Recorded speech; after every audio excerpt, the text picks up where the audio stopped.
Ciao, sono Leo. Oggi vorrei parlarvi di una pianta succulente e per succulente intendiamo piante grassocce che hanno un quantitativo d'acqua da farle apparire piene, appunto grasse. La pianta che andremo a vedere oggi è l'Aptenia cordifolia, una pianta che può essere inserita tra le piante facili da coltivare e curare. Perciò non richiede molte attenzioni. Questo è uno dei miei vasi di Aptenia e si trova all'interno di casa, in quanto questo inverno, essendo stato molto freddo, per poterlo riparare l'ho dovuto portare all'interno. Adesso, come potete vedere, è in cerca di luce e calore e lo potete osservare dai suoi steli che si innalzano e si allungano e inoltre la pianta non sta producendo fiori perché appunto necessita di più luce e più calore e anche se qui è molto luminoso non abbastanza per farla fiorire. Vi ricordo di guardare il video fino alla fine dove andrò a potare questo vaso di Aptenia.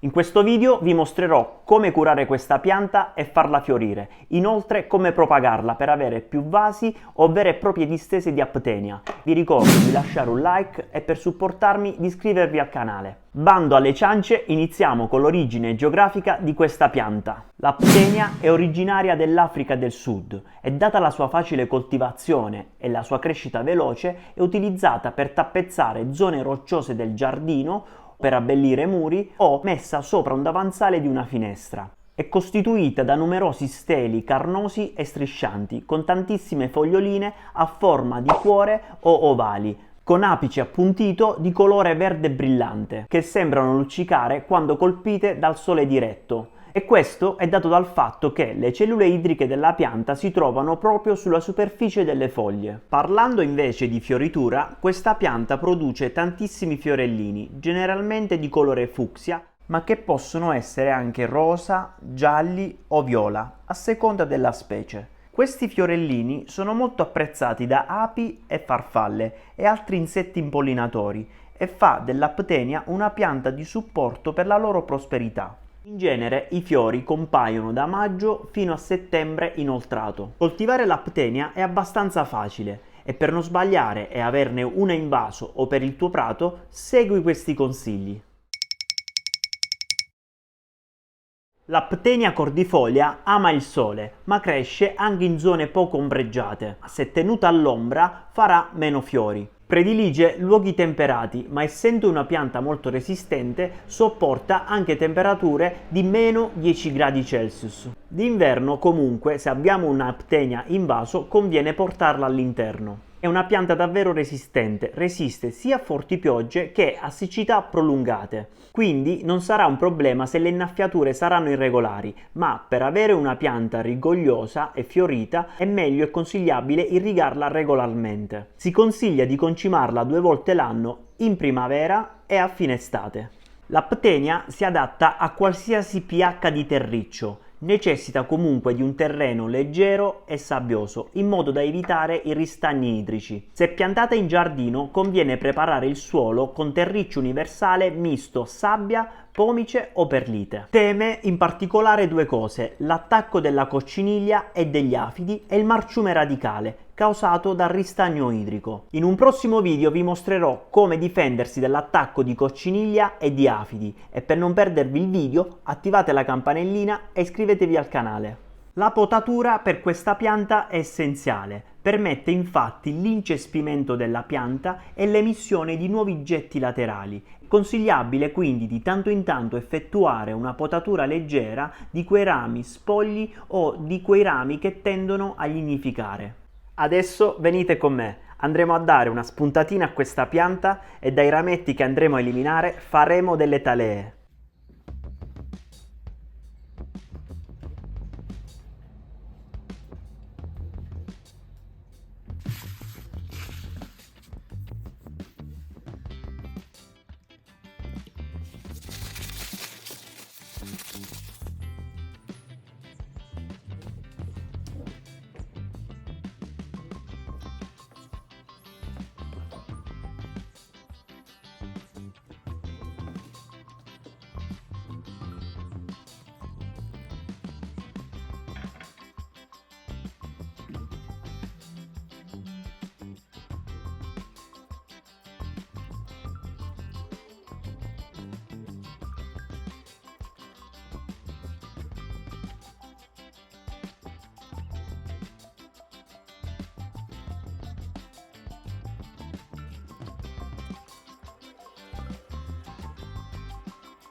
Bene, il video termina qui. Prima di andare voglio lasciarvi l'ultima chicca. Questa pianta, oltre a essere una pianta ornamentale, è anche una pianta commestibile, utilizzata soprattutto in alcune aree del Brasile all'interno di insalate. E con questo è tutto, noi ci vediamo al prossimo video. Ciao!